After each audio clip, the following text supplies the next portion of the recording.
Technology is changing our life every day. So is ultrasound and anesthesiology. If performing regional anesthesia without any instrument assistance. Oh my God, I am out of date now.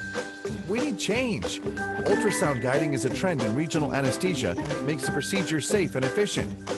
Look what we can get right now. Possibly like this, this, and this. In order to solve those troubles, Sonic designed a powerful model, Navi. They did numerous field investigations and researches among anesthesiologists who are using ultrasound every day. After investigation, oh my God, the screen is too small. Doctors can't see image clearly. Screen must be bigger than bigger. Navi has 19-inch fully touchscreen. What? Need remote control? Remote probes can help you. Easy press, fast response. Are you sure still want to use needle like this? Do you think about patients feeling? With WigGuide, every puncture is so easy. Super big screen displays nerve and vessel clearly. Friendly working flow. Also thanks to WinNeedle and intelligent needle visualization. When needle is placed in plane, system can automatically detect and enhance the needle. What? Worry power cut during the surgery? Relax. Navi system has unique 7 hours work duration battery. Powered by Navi battery. No need worry about power supply. Aha, want to try? Let me tell you a secret. Will Learn is a unique education solution in the market with anatomical graph, video demo, and ultrasound demo image. Getting a new skill is so easy. Important thing need to be stressed repeatedly. Navi is a first professional anesthesia ultrasound system designed for anesthesiology, deserved for a try.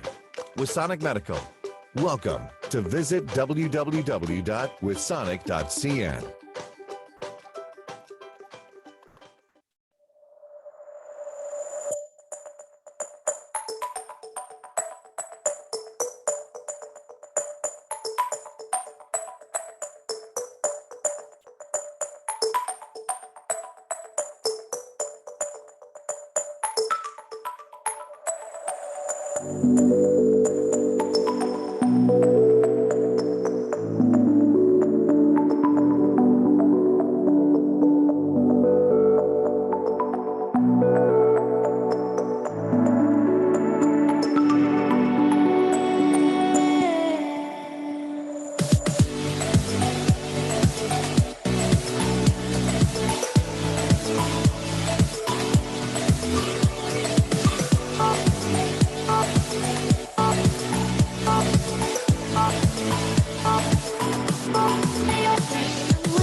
Our lives are defined by our values.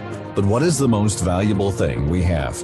At B. Brown, we believe it's human life. And that's why around 50,000 experts from B. Brown work every day in 60 countries on every continent to protect people's lives.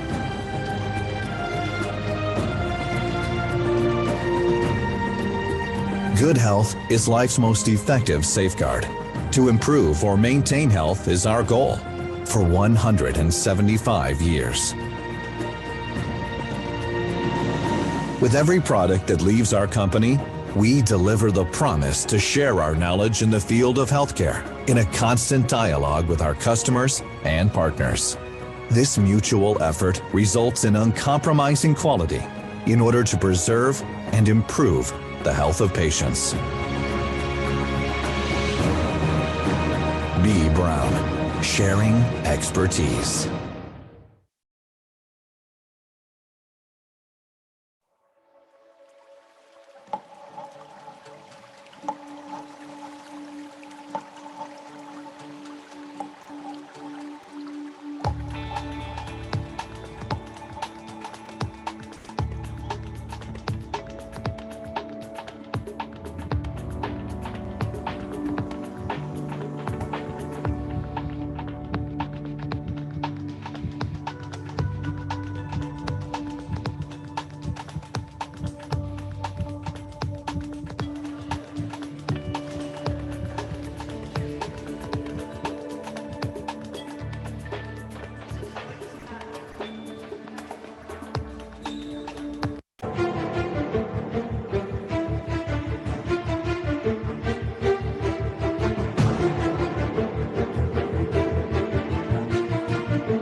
participants. Welcome to the Manila Academy of Regional Anesthesia and Philippine Society of Ultrasound and Clinical Medicine webinar, Lung Ultrasound and COVID-19. To facilitate a smooth session, please be informed of the following guidelines. Your microphone is on mute and video disabled throughout the lecture proper. Please post your questions in the Q&A box and it will be entertained during the Q&A session. Please stay until the end of the session and accomplish the short quiz and evaluation form to receive a certificate. Lastly, this webinar will be recorded. The recording is in accordance with our local data protection policies. Let us all welcome the President of the Philippine Society of Ultrasound and Clinical Medicine, Dr. Patria Cecilia Martinez, for the opening remarks.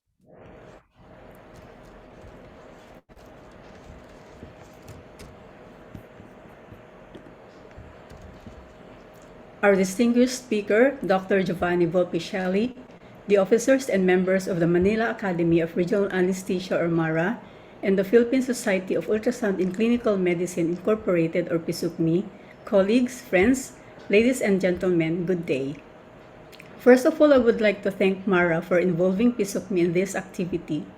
PSUCMI is a multi-specialty society in which the members belong to the different specialties and subspecialties doing medical ultrasound. Members include the radiologists, OBGYNs, musculoskeletal ultrasound, and ER medicine specialists, pediatric echocardiologists, surgeons, etc. And our newest members are anesthesiologists from MARA. The pandemic is not yet over and may linger in our midst for some time. It is still putting the vulnerable people at risk of developing moderate to severe illness. Based on researches, early treatment of a severe disease would speed recovery and reduce the need for long hospitalization. Hence, early diagnosis is important. In the early days or on the first year of the pandemic, chest X-ray was the first diagnostic tool to triage patients while waiting for antigen or PCR test, whether they were symptomatic or asymptomatic. Even pregnant patients were subjected to this, and the test was valid only for 3 to 7 days. And after that, it has to be done again when they need another ER consult or need to be admitted for medical management or delivery.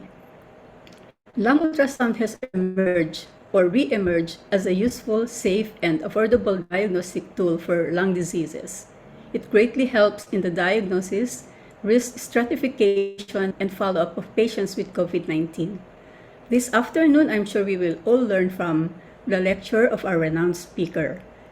So without further ado, it is my pleasure to welcome all of you to this webinar.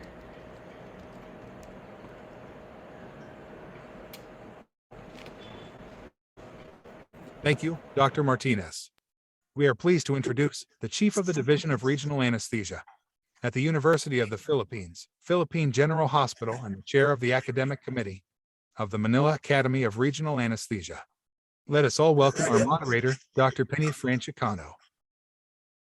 Good afternoon, everyone. The topic for today's webinar is indeed very interesting, which is on lung ultrasound in COVID-19, which is very timely because we are still in the middle of pandemic. Visualizing the lung is essential to treating patients who are critically ill. The commonest investigation used to image the lung in the ICU is the bedside chest X-ray. But while it is relatively inexpensive and is readily available in hospitals, it has several limitations. Ultrasound compares favorably with CT scan in the diagnostic ability for some disease conditions, most prominently in pneumothorax, where it has a sensitivity of 92%. Here in our country, in the field of anesthesiology, the use of lung ultrasound for point of care is still very new. And I hope that not only anesthesiologists, but also doctors belonging to other specialties would learn a lot from today's lecture. We are so lucky to have with us Dr. Giovanni Volpicelli, a very esteemed emergency room physician who gives a lot of lectures on the function of lung ultrasound and his experience with the COVID-19. Dr. Volpicelli is an emergency room physician at the San Luigi Gonzaga University Hospital in Torino, Italy.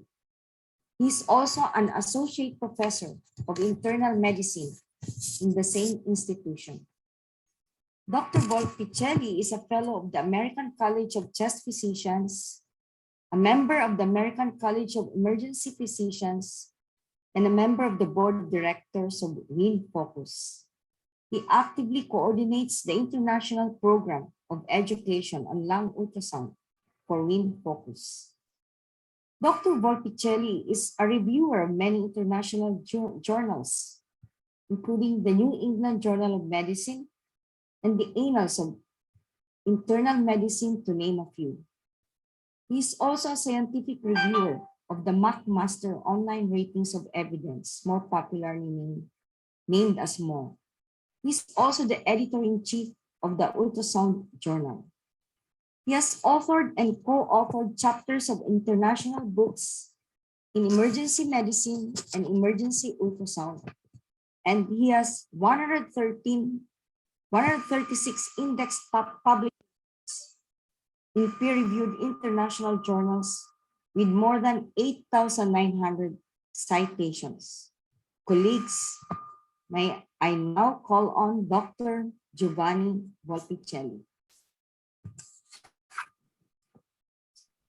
Thank you, Ben. Thank you for your very kind presentation.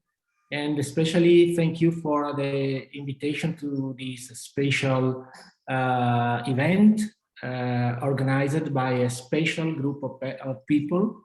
I'm very proud to be here to talk about this quite important topic, as you said.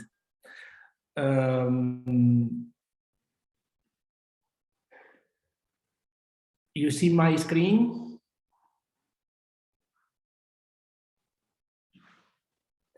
Now, lung ultrasound in COVID-19 is really a very, how to say, important topic, because what happened during the crisis that we lived these last 2 years was approaching a new disease, giving great problems to our healthcare systems, because it was a new disease never encountered before, and especially the disease was affecting so many people at the same time. What we know about this disease that is very important to introduce, just to understand the importance of chest imaging in the diagnosis.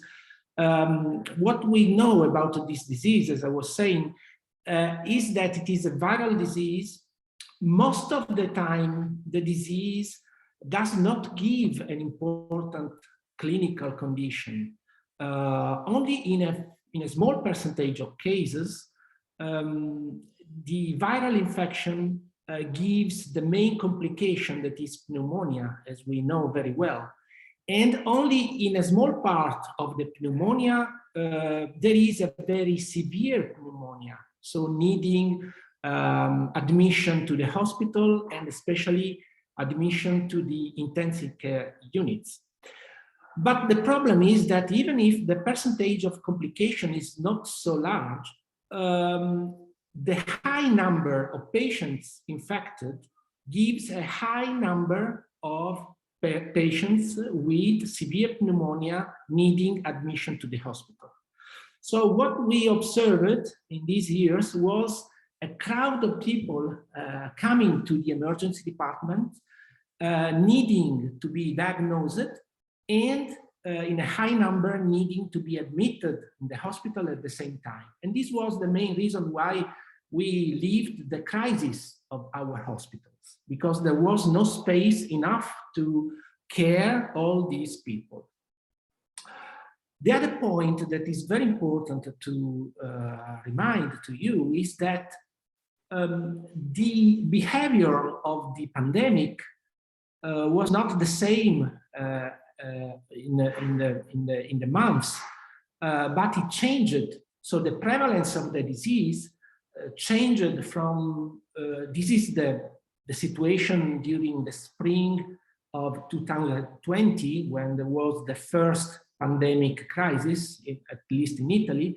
And as you can see, the number of patients, the number of people infected was very high and admitted to the hospital was very high during April and May, and then dropped down dramatically until in the summer of 2020, there were no more patients admitted to my hospital. So this means that the prevalence of the disease changes. And of course, this has a great influence in the consideration of the test imagings that we do to diagnose the disease. Not only in imaging, but also in the accuracy of the swab test, for instance. In a few words, if the typical lung ultrasound and chest CAT scan images have some significance during the high prevalence of the disease, this significance, this accuracy will drop down when the prevalence of the disease drops down as well. And the same is for the swab test.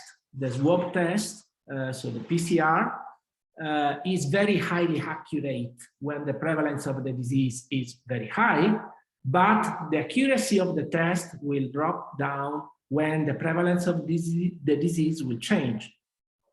So having in mind these two situations, I will briefly tell you what happened during the outbreak of the disease.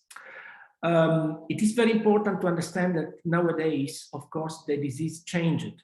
We are lucky because in my hospital today, there are very few patients with COVID-19 pneumonia. So the situation is totally different from what happened, for instance, in 2020 and last year. But still, there are some lessons that we learned from using lung ultrasound that I will tell you and I will detail you today. So during the outbreak, the main problem is a sort of bottleneck phenomenon. That was the high number of patients coming to the emergency department at the same time and substantially waiting for an accurate test, diagnostic test, to understand who was affected from COVID-19 and who was not. And this is a crucial information because, of course, we need to separate patients with the disease from patients without the disease, because the infectivity of this virus is very high. So we need to preserve, to save the patients without the infection from the contact with patients with the infection. And this is a bottleneck because the key point was waiting for the result of the swab test. And talking about the swab test, we know very well that the accuracy of the swab test is not enough because sensitivity is not enough. And especially, we need time to wait for the result of the test from the laboratory result. There is another possibility. There was another possibility. That was just observing by chest imaging the main complication of the disease, that is pneumonia. And talking about chest imaging, as you know, we have three main imaging tests that we can use: CAT scan, chest radiography, and lung ultrasound. So if we do not consider CAT scan, as it is not, a bedside technique, so a technique that can be used in anyone coming to the emergency department, because, of course, it is not possible. And also, it is not always available in every place, in every hospital. So how to say, the fight was between chest X-ray and lung ultrasound. So from the beginning, it was apparent that chest X-ray was not enough sensitive to diagnose any form of interstitial pneumonia. But this is because of the history of chest imaging. We know very well from not only in COVID-19, but even much before, that lung ultrasound is much more sensitive as a bedside tool to make the diagnosis of any condition of the lung that involves the interstitium. So lung ultrasound was, from the first moment, was giving very good results in terms of sensitivity in the diagnosis of COVID-19 pneumonia. And this is because, as you know, COVID-19 pneumonia, especially at the beginning of the disease, so at the onset of the disease, is a mainly interstitial disease affecting very, in a prominent way, the periphery of the lung, as it is very well shown in this CAT scan. This is the territory of lung ultrasound, of course, because the interstitial diseases are very well observed by lung ultrasound, and especially when they involve the lung periphery, like it was very typical of COVID-19 pneumonia. What we observe in lung ultrasound is just the same alterations that we see in CAT scan when they are evident in the periphery, like in this case. We will observe, of course, all the interstitial signs that I will tell you in this presentation. So moving to lung ultrasound, just to understand what is the potential of lung ultrasound in this disease, what is the technique that we should use, and which sign we should observe by lung ultrasound. As you very well know, this is the very basic of lung ultrasound. Lung ultrasound is a wonderful tool to observe the change in density of the lung periphery.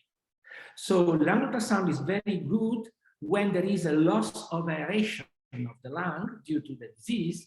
And what we observe by lung ultrasound is mainly based on the observation of these three main patterns. On the left side, you see the normal aeration.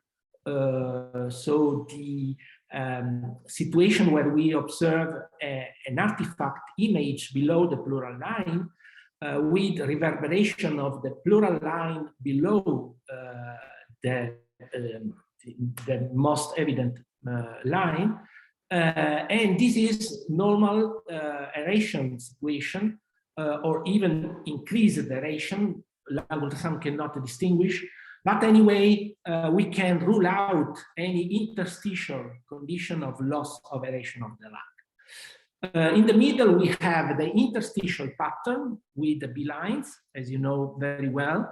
And this is the sign that is the lung is having a loss of aeration, not complete loss of aeration, because the complete loss of aeration is observed when there is a consolidation pattern like we observe in the right side of this screen. So these three main patterns are the basic of lung ultrasound, and this is what we use in clinical practice.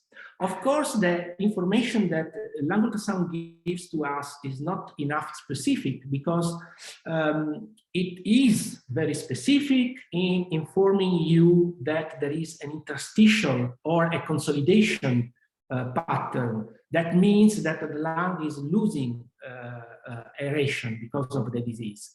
But of course, it's not specific if we consider that these two pathologic patterns are not the sign of only one disease. There are many conditions giving the interstitial pattern and many conditions giving the consolidation pattern. So it was a challenge in the beginning to fix some criteria to make this diagnostic process very accurate in identifying patients with COVID-19 pneumonia, separating them from patients without COVID-19 pneumonia. And it was done in the very beginning of the disease. We were unlucky because we were, of course, facing the outbreak in Italy, even before other countries in the world, after the Chinese colleagues. So the work that was done was to try to publish all the criteria that were useful to face in every part of the world this disease by lung ultrasound. What is the best technique, the more correct technique to be used? Well, just a few information. Lung ultrasound is very easy technique. We distinguish the longitudinal approach that we see on the left side from the oblique approach when we put the probe in the chest wall along the intercostal space, and we can see more a wider part of the lung exactly in the intercostal space. What we use in the approach to suspected COVID-19 pneumonia is a mix of longitudinal scans and oblique scans. And we go to observe these main areas of the chest. So we need to look for signs of pneumonia in the anterior, in the lateral, and the posterior chest. So we ask the patient to lie down in the supine position, and we observe the anterior and lateral chest, and then we ask the patient to move on one side to scan the posterior chest. And we, of course, repeat the technique on the other side. So in this way, we can cover the whole chest surface to observe any sign that can be useful to finalize our diagnosis for COVID-19 pneumonia. Another important point is very basic to observe the lung, is to use the correct angulation of the probe. It is crucial because only when we make the ultrasound beam going with the right angle to the pleural surface that is not necessarily corresponding with the chest surface, of course, we will obtain the optimization of the image.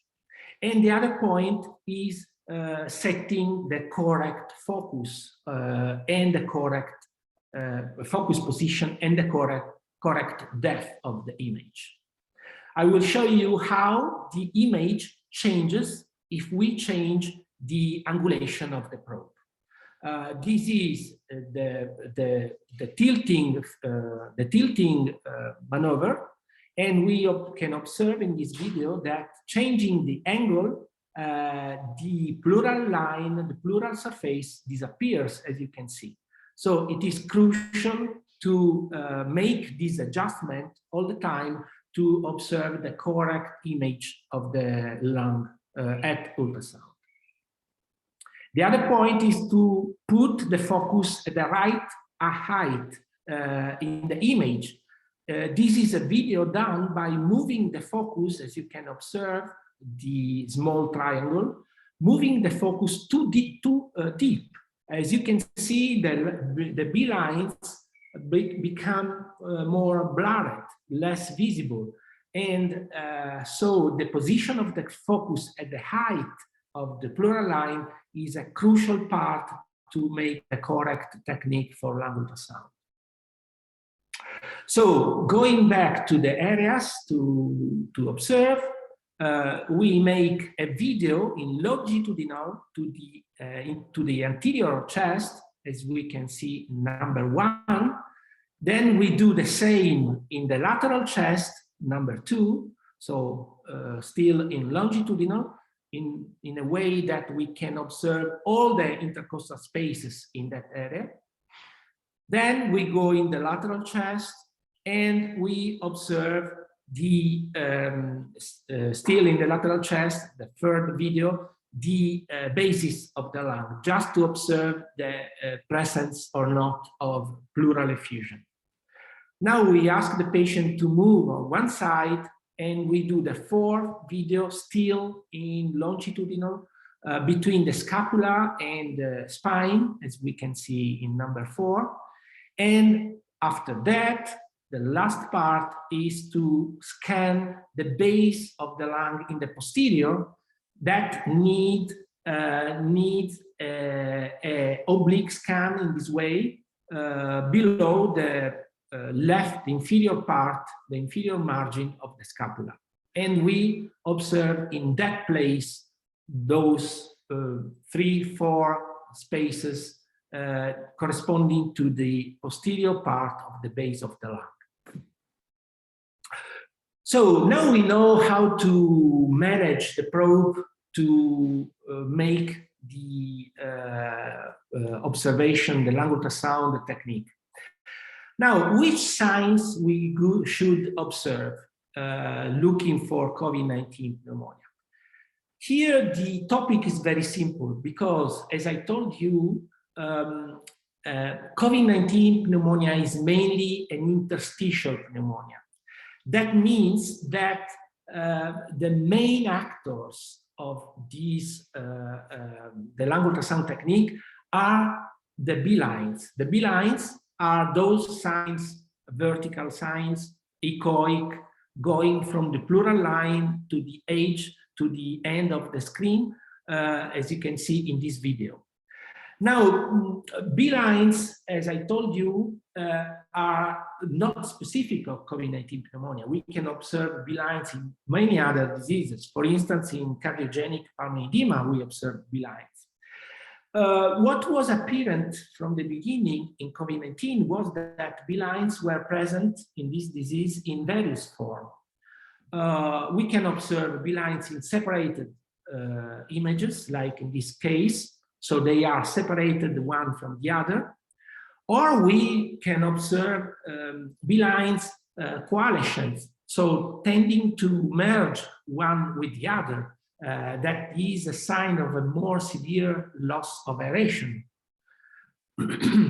Or, and this is something that was apparent from the beginning, we can observe B lines in an even more coalescent form, giving the aspect of a large band with a large attachment to the pleural line in a long part of the pleural line, and going down like a large band and appearing and disappearing like an on-off phenomenon. This is, of course, not specific only of COVID-19 pneumonia, but what we observed is that this sign that we call it light beam, especially because of this behavior of on-off appearance, was very typical of the disease. Be careful, not specific, but typical. That means that all the patients with COVID-19 pneumonia were showing this sign. But of course, you can observe this sign also in other diseases. To be clear, when we put the probe and the chest wall in our patients and we observed the sign, we were almost 100% sure that it was a case of COVID-19 pneumonia in a moment of very high prevalence of the disease. The light beam can be very shining, like in this case, as you can see. It's very similar to what happens when we observe from the sea the appearance and disappearance of the light beam in a lighthouse. The pleura can be regular, like in this case, and it is very typical of the very early phase of the disease, when the disease is still aggressive in the lung periphery, but not giving a very consolidated lesions. or can be also regular, like in this case, as you can see, or can be very irregular, like in this other case. Of course, the regularity of the pleural line is not specific, even not very typical, in the sense that we observe the irregularity of the pleural line, but always when there are bilines. So it is not only a unique sign that we should consider in the diagnostic process for COVID-19. The other signs are the peripheral consolidations. So they are very small and multiple small consolidations, very visible in the lung periphery below the pleural line, like in this case. So sometimes the irregularity of the pleural line is even more pronounced, giving the aspect of these many multiple small black holes that correspond to small peripheral consolidations. Again, another case when the peripheral consolidation is more pronounced, as you can see here, even showing some small bronchogram. Now, I told you about these typical signs of COVID-19 pneumonia. Well, at the same time, there are other signs that may be observed in COVID-19, but they are not typical of COVID-19. And especially when they are isolated, like in the case that I'm showing you in a few seconds, they can be used to rule out COVID-19 pneumonia. For instance, a large consolidation, rich of bronchograms, dynamic bronchograms, isolated, so only observed in the base of the lung, but not accompanied by other interstitial signs all around the rest of the lung, is a sign that we can use to rule out COVID-19 pneumonia. And for instance, thinking about a bacterial pneumonia, like in this case. The same can be said for a large effusion. In COVID-19 pneumonia, almost never we observe a large effusion. And especially, never we observe a large effusion isolated, so without other interstitial signs all around the rest of the lung. So again, this sign can be used to rule out COVID-19 pneumonia and not to rule in. So we have signs typical or other signs that are atypical, as I told you in this list. Now, the problem is they are not enough because, as I told you, for instance, B-lines, even the light beam, they are typical but not enough specific, and we can observe in other diseases. So what was important was to observe if there was a combination of these signs that could be useful to understand and to make the lung ultrasound a more accurate method to make the diagnosis of the disease or to rule out the disease. And this is what we call it, of course, lung ultrasound patterns. So now we observed 4 main patterns. It's more difficult to explain in words than to observe. When you observe, it's very easy. The visual impact is quite immediate and quite easy. We tried just to fix some, in words, some criteria to standardize the description of the pattern. So the high probability pattern is the most important, of course, and it is the pattern that is observed when the lesions in clusters of many signs altogether, so irregular pleural lines with multi-separated B-lines, coalescent B-lines, light beam, all together are present in areas of both lungs. So they must be bilateral and distributed in a patchy way, so very irregular. It's like a mosaic. So when you observe this pattern, you can tell there is a high probability of the disease. This is a figure of the one case. As you can see, we observe all these clusters very well observed and alternating with normal lungs, so areas spared by the disease, in a patchy distribution in both lungs. The other pattern is the intermediate probability. So we can observe typical signs, but only, for instance, isolated in one lung. In this case, of course, the level of probability that the disease is a COVID-19 pneumonia is lower, and we talk about intermediate probability. This is an example, a patient only showing in the lateral left chest an area with a peripheral consolidation with light beam and B lines, but nothing else in the rest of the chest wall. The third pattern is the alternative pattern. I told you about the consolidation, lobar consolidation with air bronchogram isolated. This is alternative, of course, because it is a typical sign of a bacterial pneumonia, so ruling out the possibility that it is COVID-19 pneumonia. So this pattern was called alternative pattern. This is another demonstration, another case, another patient in the left posterior chest, lateral and posterior, we observe a large lobar consolidation with a bronchogram and nothing else in the rest of the chest wall.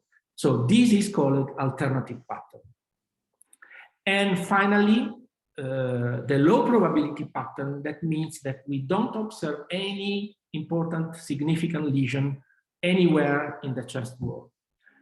We say low probability because, of course, the sensitivity of lung ultrasound is not 100%, and we can have cases with a positive CAT scan with some lesions not visible by lung ultrasound, so not involving the lung periphery.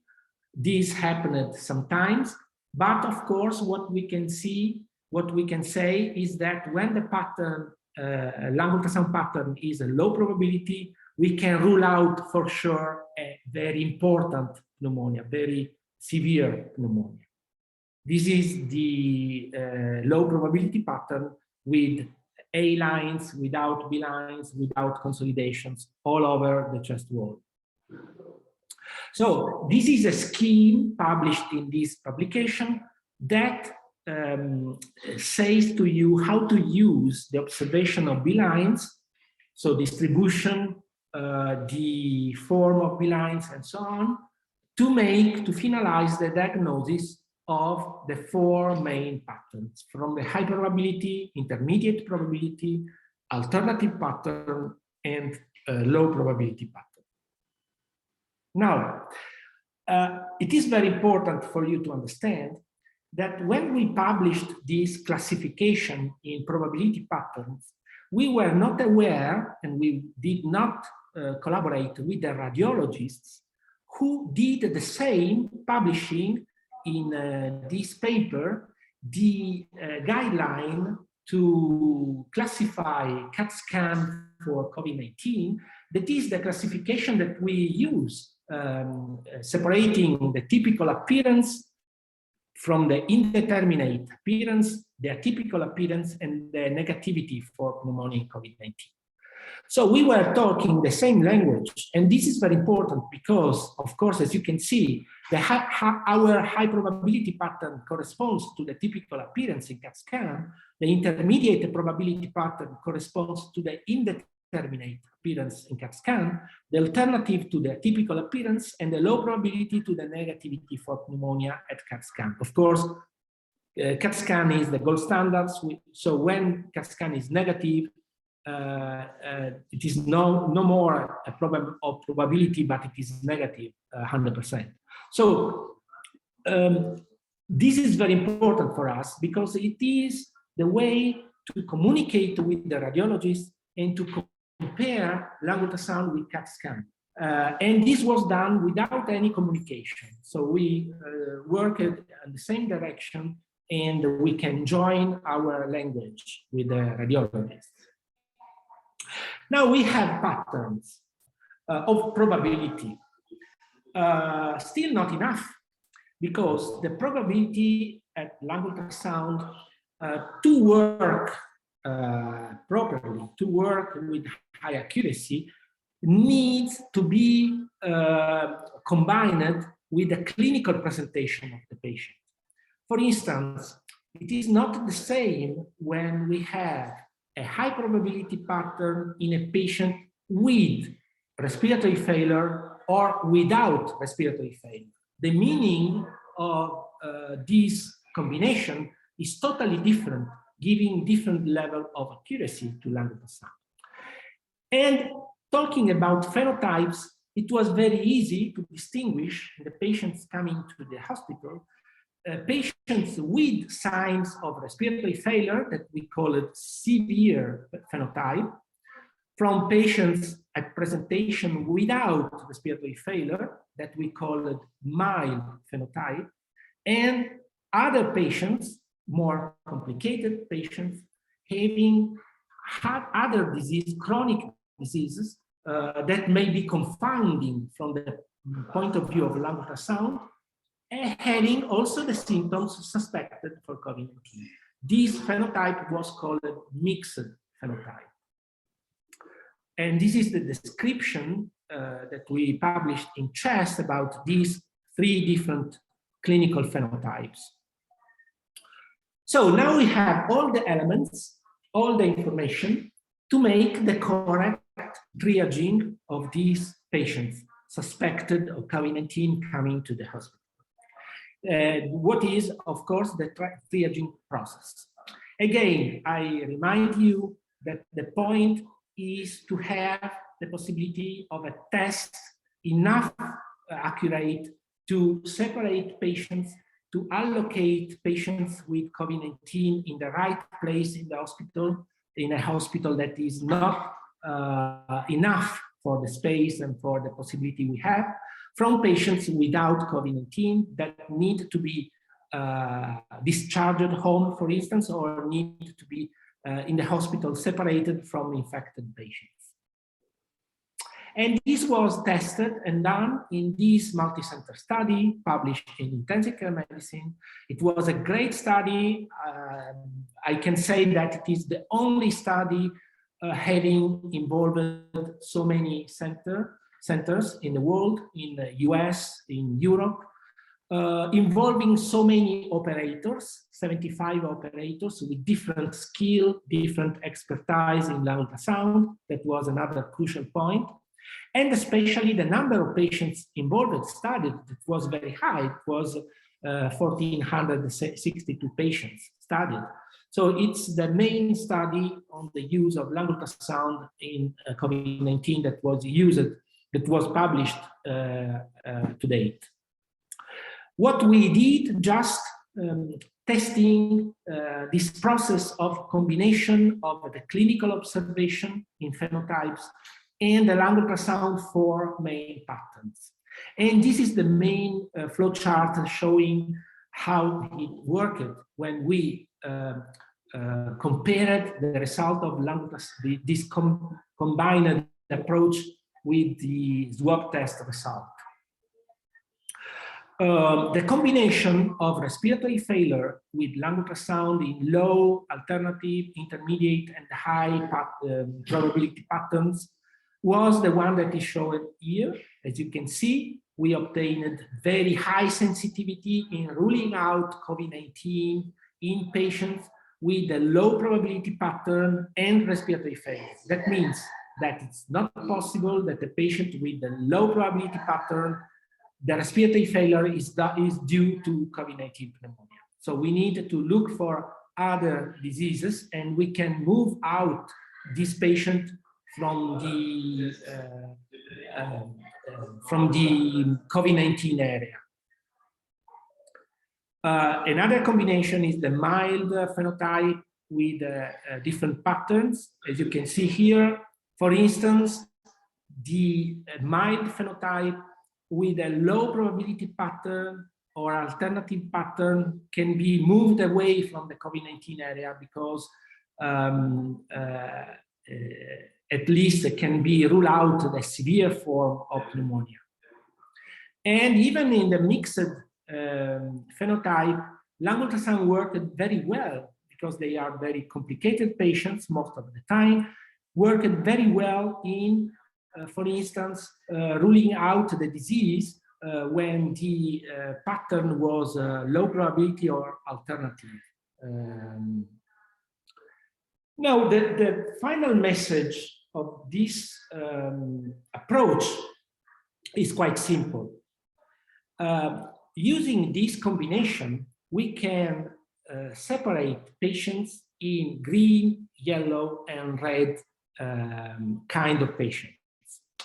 And looking at the numbers of our study, we can say that out of 1,462 patients coming to the emergency departments in US, Europe, and many centers in these two continents, what happened was that this crowd of patients present in the emergency department could be in the immediate, so just after lung ultrasound, after 5-6 minutes of lung ultrasound, be classified in 3 colors. The red patients, the red color, are those patients with confirmed COVID-19 pneumonia. They were 665.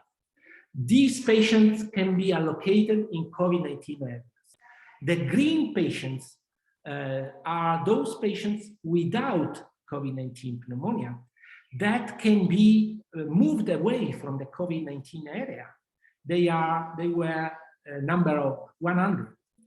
They remained 697 patients in the yellow classification. That means that we cannot be sure, enough sure if they have COVID-19 or not.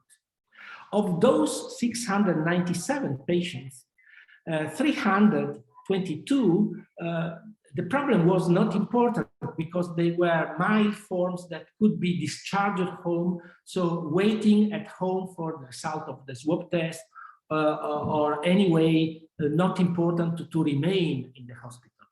So only the other minority part of patients that in comparison to 1,462 is very minor part, still needed to remain in the emergency department in areas where it was not possible to mix the patients or to separate because it was not enough the diagnostic approach to define the diagnosis, and they needed still to wait in the emergency department for waiting for the result of the swab test or doing additional tests in emergency.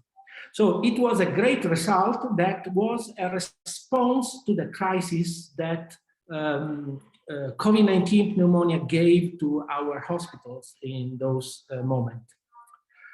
Now I finished, and before finishing my presentation, I want to tell you that Ask for All is our organization.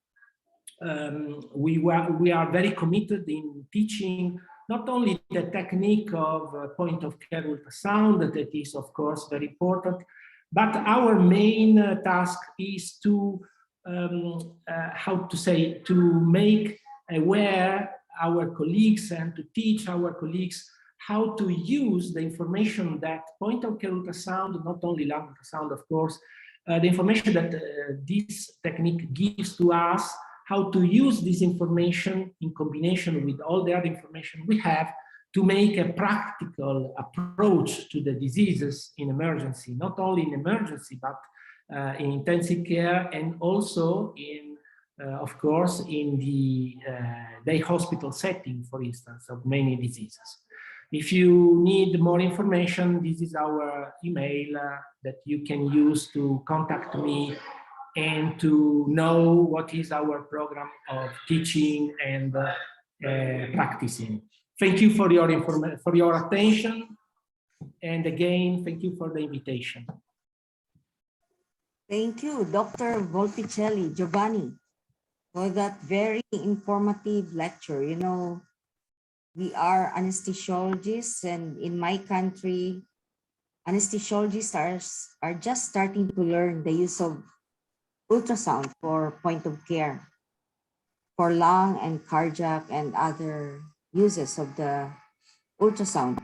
So you have greatly given us a very good bird's eye view of how we can determine the severity of the pneumonia among COVID patients and how we can determine if the pneumonia that the patient is having is has a probability of mild, or it is definitive to say that the patient is having a COVID pneumonia. So we are now open for questions. Now, one of the questions would be, can lung ultrasound definitively predict lung deterioration among COVID patients? This is a very important question. As you saw, I did not talk about the scoring the severity of the disease by lung ultrasound. But I did not talk about this topic intentionally. I tell you why. Of course, there is the possibility to score the lung ultrasound involvement in the disease by lung ultrasound. Not only by lung ultrasound, it is also possible to score by CAT scan. But I strongly believe that it is not useful because the level of prediction that chest imaging can give to us for the evolution of the disease is very low. What I observed personally, of course, but I agree also with other experts on that, is that this disease is totally unpredictable. I saw many patients, in my experience, arriving to the emergency department with a very severe lung ultrasound and CAT scan involvement of the lungs, evolving very well in 1 hour, 2 hours. So being submitted to CPAP treatment, to ventilation, and going very well, dramatically well, and resolving in a few days. And other patients with a very mild involvement of the lungs, in 2 hours, in 3 hours, going from normal respiration to intubation and dying. So, in my opinion, the picture that you take in one moment of the disease, especially at the beginning of the disease, is not enough good information to understand what will happen in hours. But this is my personal idea. I see many people working and publishing numbers, trying to demonstrate that the scoring of the involvement predicts the evolution of the disease. But I never saw a study with enough number of patients with multi-center setting demonstrating really that it is in the practical use can be useful. Okay, thank you for that answer, Giovanni. I have read in one regarding their experience with COVID pneumonia patients. I think it was Chinese who was the author, wherein they demonstrated their lung ultrasound findings, like with the severity, you can see air bronchograms, irregularity of the pleura, and then consolidation. And then once the pneumonia is improving, then there'll be less and less of these manifestations That's why I asked you that. So in your case, your answer is the manifestation as with regards to lung ultrasound of patients with COVID pneumonia is a little bit unpredictable. That is your answer, right? Yes, I don't think there is a space for chest imaging to predict with a very high accuracy that can be used in practical, in the clinical practice. So I will never decide, change my management of the disease based only on the information of the lung ultrasound scoring or CAT scan scoring. So I don't find that it is useful in practice. But more or less, Giovanni, can you say that the pneumonia of the patient is already improving? Can you say so if you see some signs? Of course, it is a fact that the lung ultrasound involvement is a sign of severity of the disease. This is for sure. The point is not the picture of the situation. The point is to understand if that situation has an evolution more than another situation. You understand what I mean? So Yes. in the moment when you do lung ultrasound, you have the idea of the severity of pneumonia. But you cannot predict if that severity will change in one direction or the other direction in the next observation that you will do. So in a few words, in my opinion, chest imaging is only useful to give a picture in one moment, in a moment, not predicting the evolution. You understand? Yes. Okay. So you mean at this moment, this is what I see, but this can change Yes. tomorrow or in the few days that Yes. Okay. So here are a few questions for you. How early can these findings manifest when doing ultrasound for COVID patients? Very early, very early. Very early, not only very early, but it is very important that very often the lesions that we see at chest imaging, so not only lung ultrasound, also CAT scan, they are not in agreement with the clinical condition of the patient. So we can have a situation of pneumonia quite diffuse with the patient breathing normally. And we observed it many times. So there is such a mismatch between the lesions that we see and the oxygen need of the patient, the supplemental oxygen need of the patient. This was observed quite commonly. This is especially a condition typical of the onset of the disease, at the beginning of the disease. So lung ultrasound is very early in showing the signs of the disease. Okay. I think Dr. Martinez wants to give a comment. Dr. Martinez, do you want to say something? Okay. Anyway, now this is another question for you.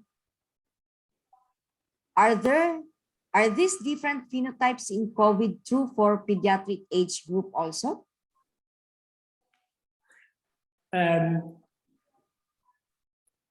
Really, I don't have experience with the pediatric.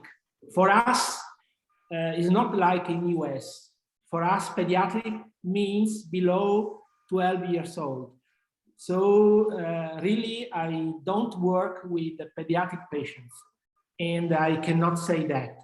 For what I know, for what I observe from reading the papers of my colleagues, the same lesions that we observe in adults are observed in pediatric patients. But pneumonia in pediatric patients is much less, of course, much less diffuse, much less common. Okay.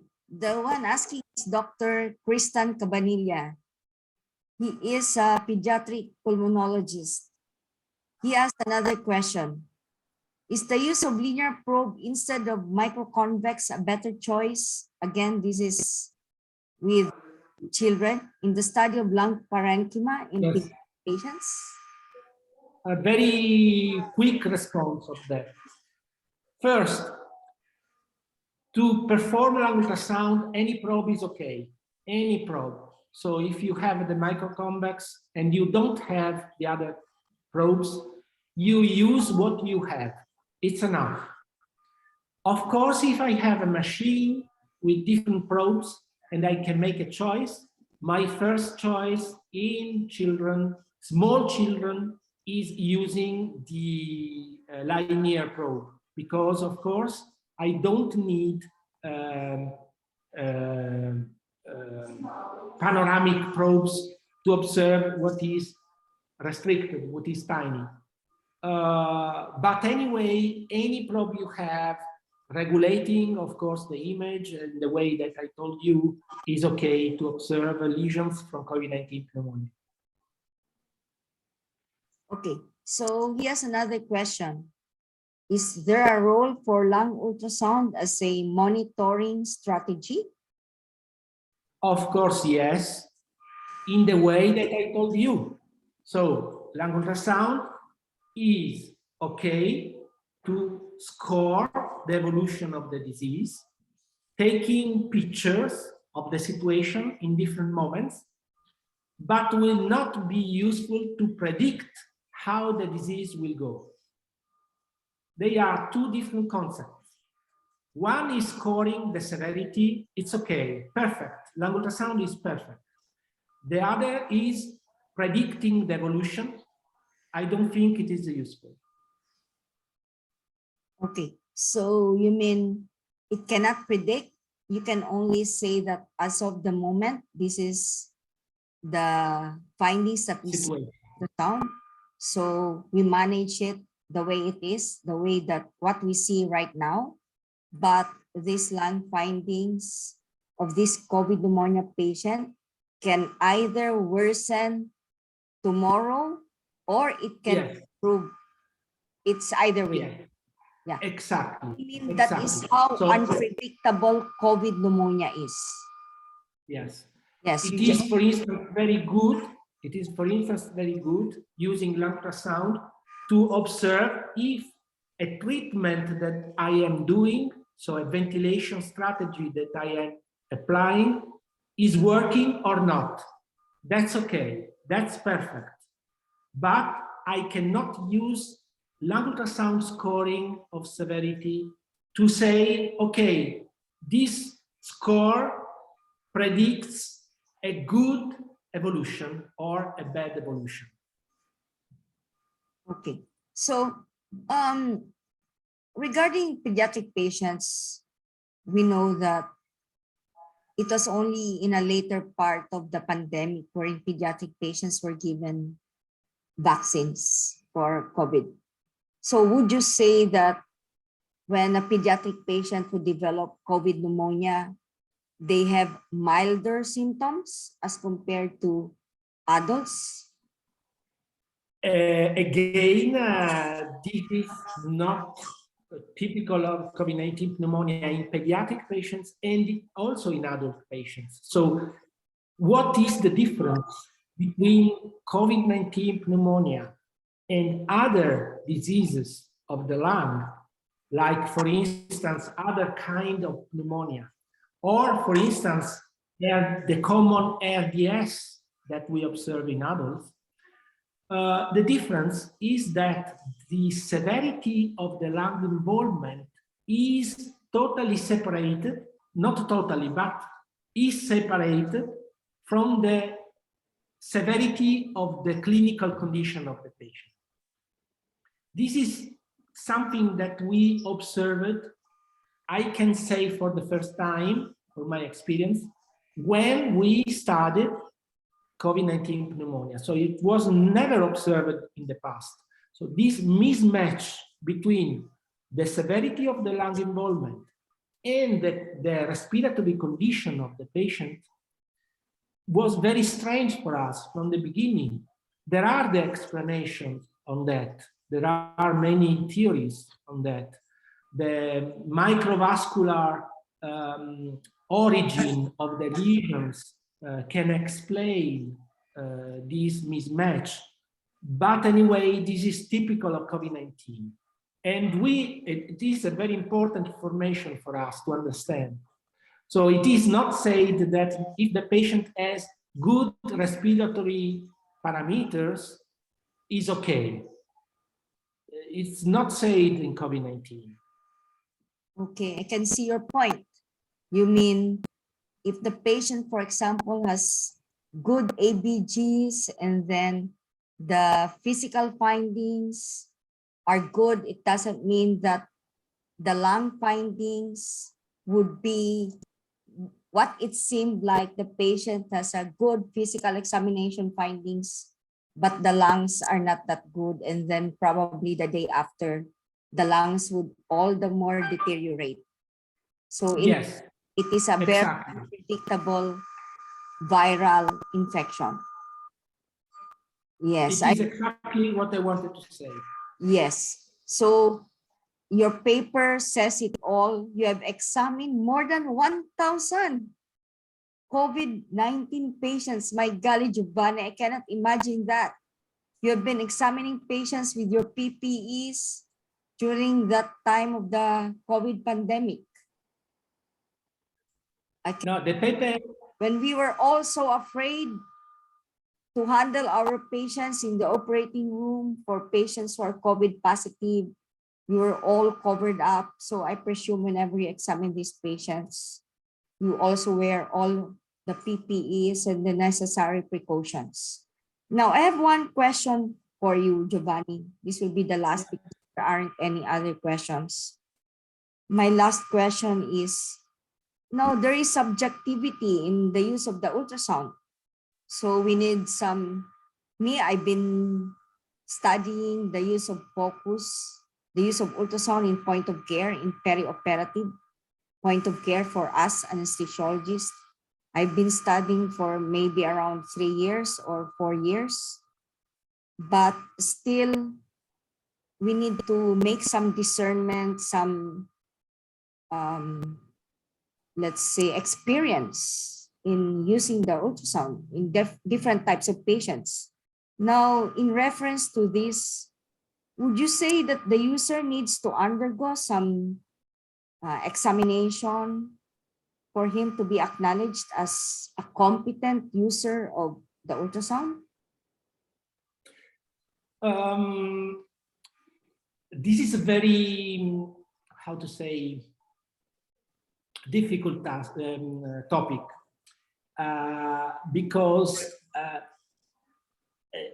how to say, it is very important to make clear some points about this topic. If you ask me if we need some basic level, minimum level of expertise to perform some technique in medicine, I say to you, of course, yes. When we study medicine, we learn and practice how to use the stethoscope. And we get a minimum level of expertise skill to use the stethoscope in the right way. The same is for ultrasound, in my opinion. So you need a minimum level of expertise to use ultrasound in your practice.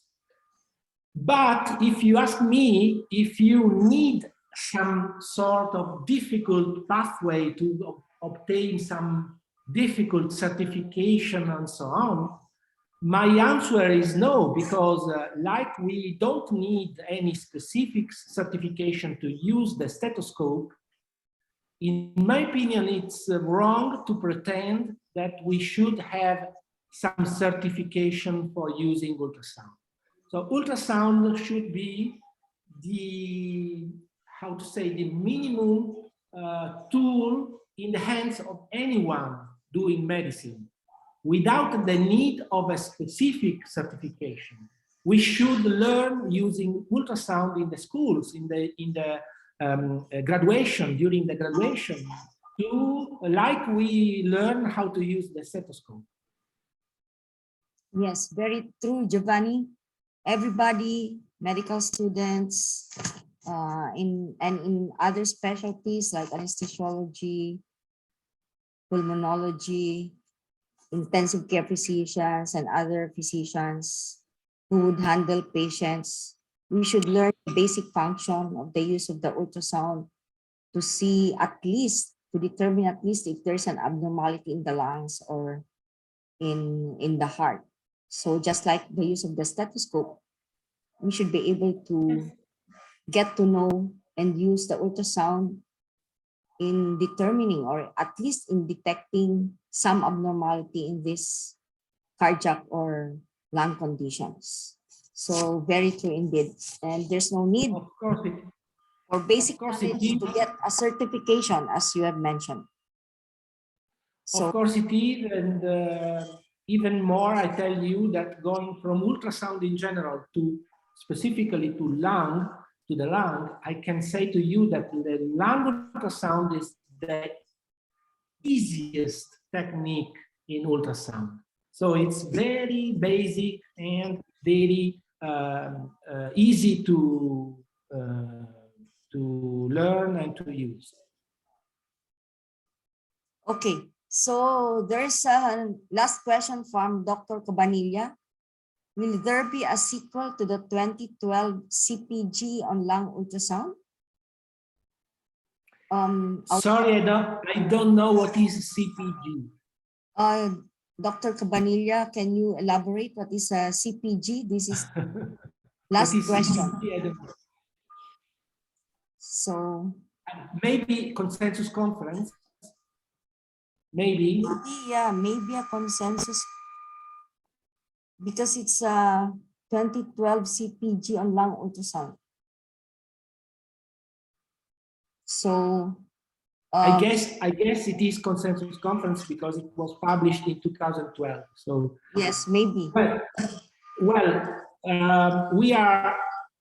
It's not that easy. I tell you why. When we published the first international consensus conference on lung ultrasound in 2012, the number of world experts in lung ultrasound was quite small. So it was quite easy to make them all together discussing and elaborating the guidelines. So nowadays, sorry, Giovanni. He said clinical practice guideline or consensus statement in which you are the main author of that clinical practice guideline. Yes. So it was what I understood. As I told you, it was quite easy in those years because the number of experts in the world were not so large, and it was quite easy to organize, to make them discussing all together, physically present in the same place, discussing very hardly and elaborating the guidelines. Nowadays, it's very difficult because the number of experts in the world is much larger now, because as you know, lung ultrasound exploded in importance, and the number of papers and the number of colleagues involved and studying, becoming experts in lung ultrasound is much higher. So nowadays it's very difficult to organize the same process that we did in the past. It is very important to be credible, to be, to be impactful when you elaborate a guideline to involve 100% all the main experts. Otherwise, you lose credibility. So I am working on that, and I really hope in the next future, if we find the resources, because of course we need money to organize the event, If I find the resources, there will be the update in the next future. There will be the update of the consensus conference. Okay, thank you for that, Giovanni. So there are no other questions. That was the last. So as a synthesis, you have shown us or explained to us the criteria in knowing the signs, the ultrasound signs for the diagnosis of COVID pneumonia, like the light beam sign, the irregular pleura, the peripheral consolidation, and also some signs that are not typical of COVID pneumonia but can be used to rule it out, such as large consolidation, large suffusion, and atelectasis. You have also explained to us the different ultrasound findings of a high probability, intermediate and low probability, and alternative factors for COVID pneumonia. And you have also shown to us and explained to us the meaning of the phenotype for the severe, mild, and mixed respiratory symptoms. So if you have anything to add on the synthesis, and most of all, you have explained to us that COVID pneumonia is very unpredictable. Today, the ultrasound finding may look like consolidation only or with irregular pleura, and tomorrow the lung finding might be different. So do you have anything to add to the synthesis that I gave? No, it's a perfect synthesis. I can only add that a new information that I did not tell in the presentation very quickly. All that I described in this presentation is mainly applicable, is mainly useful in the onset of the disease. So in the first approach to the disease. Observing patients admitted and cared in the intensive care units, I can tell you that the lung pattern changes in the evolution of the disease. So the groundless areas, the interstitial areas, become more and more consolidations. So the critically ill patients in their evolution will show a more severe situation where consolidations become prevalent in time. And this is the only information that I would like to add to my presentation. So with the severity, you mean consolidation becomes more prevalent? But what about the irregularity in the pleura? Does it become prevalent or it's just the same? The irregularity of the pleura is just a sign of a more severe interstitial involvement. So it's common to observe, and of course it's part of the evolution of the disease. So when you must imagine, when you have a normal lung before the infection, you have a pleura that is regular. When you have the infection, the first sign, the early signs are not, of course, the irregularity of the pleural line, but they are the B lines. So you start observing B lines with a regular line. Then the evolution, more and more the virus spread and gives alterations, you start observing the irregularity of the pleural line and then the consolidation. So it's just an evolution. Okay, so that is well understood, Giovanni. We learned a lot from you.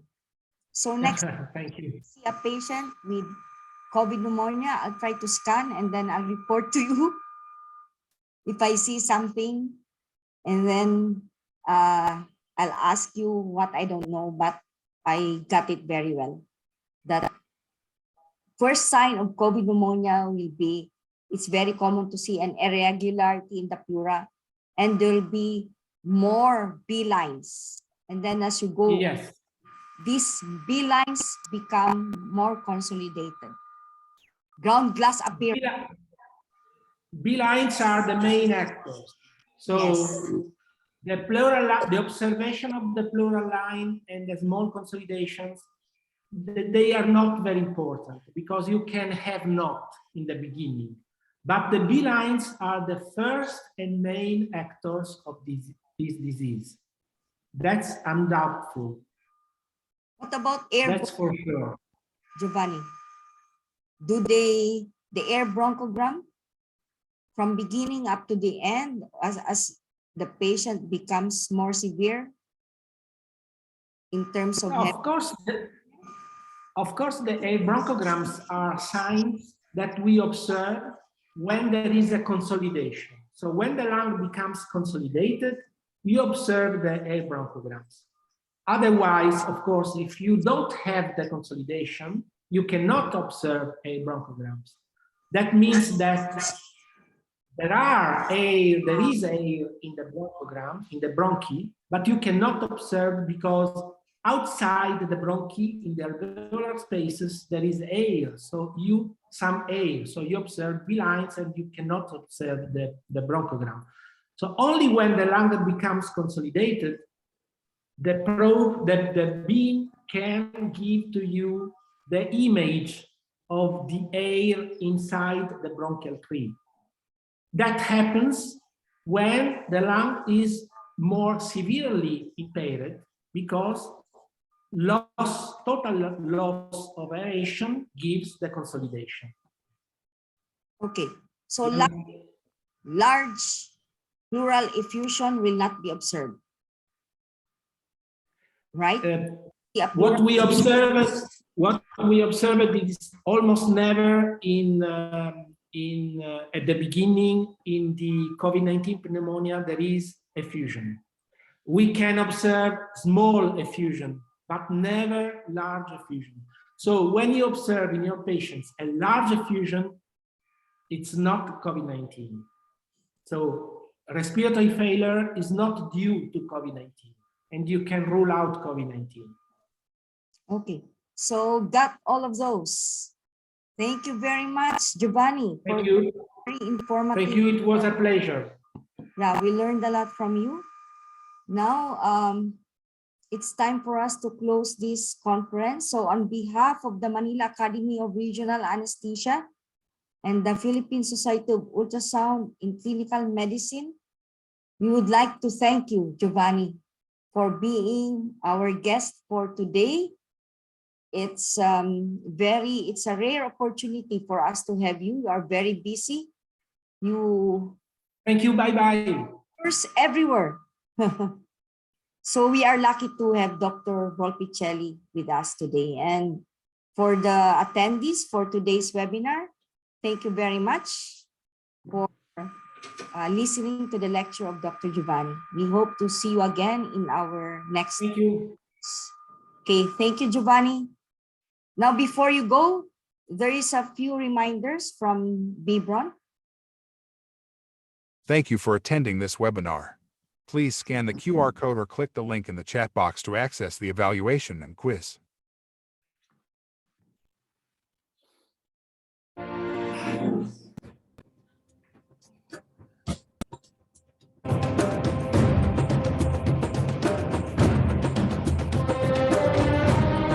Our lives are defined by our values.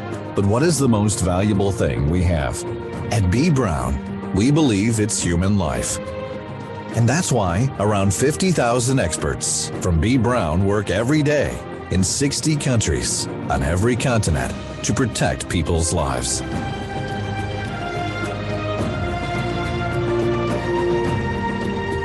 Good health is life's most effective safeguard. To improve or maintain health is our goal for 175 years. With every product that leaves our company, we deliver the promise to share our knowledge in the field of healthcare in a constant dialogue with our customers and partners. This mutual effort results in uncompromising quality in order to preserve and improve the health of patients.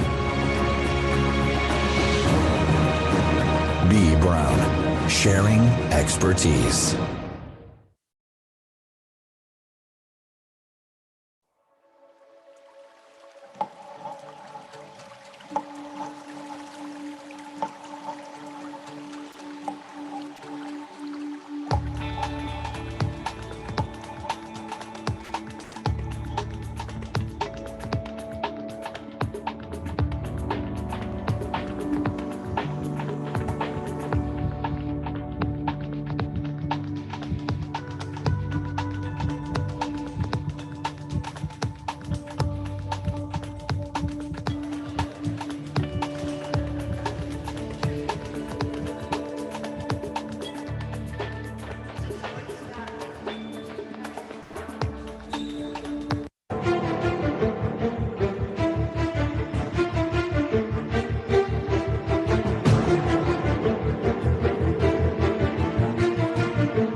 Technology is changing our life every day. So is ultrasound and anesthesiology.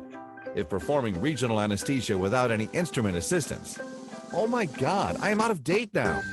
We need change. Ultrasound guiding is a trend in regional anesthesia, makes the procedure safe and efficient. Look what we can get right now. Possibly like this, and this. In order to solve those troubles, Sonic designed a powerful model, Navi. They did numerous field investigations and researches among anesthesiologists who are using ultrasound every day.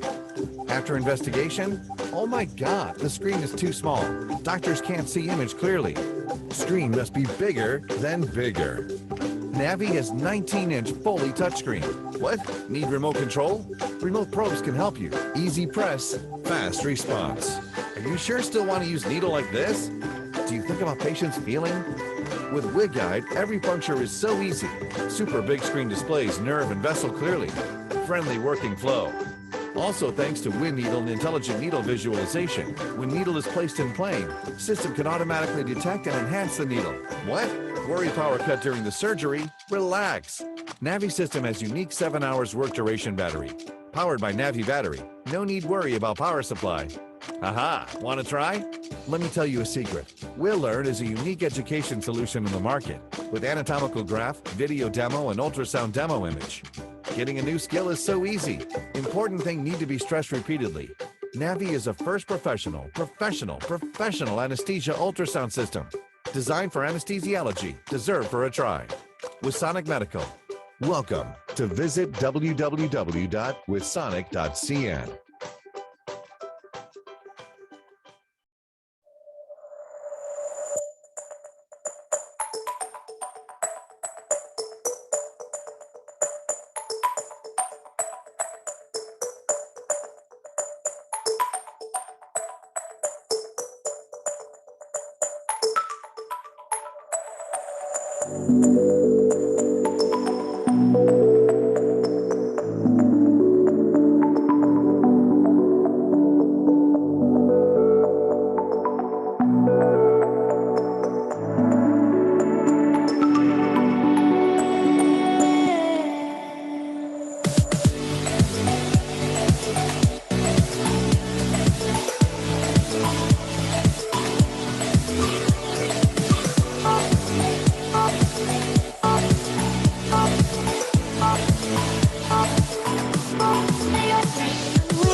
Our lives are defined by our values.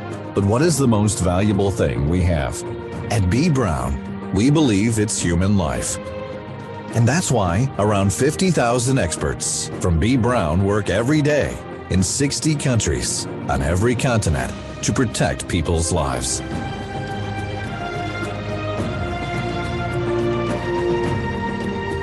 Good health is life's most effective safeguard. To improve or maintain health is our goal for 175 years. With every product that leaves our company, we deliver the promise to share our knowledge in the field of healthcare in a constant dialogue with our customers and partners. This mutual effort results in uncompromising quality in order to preserve and improve the health of patients. B. Brown, sharing expertise.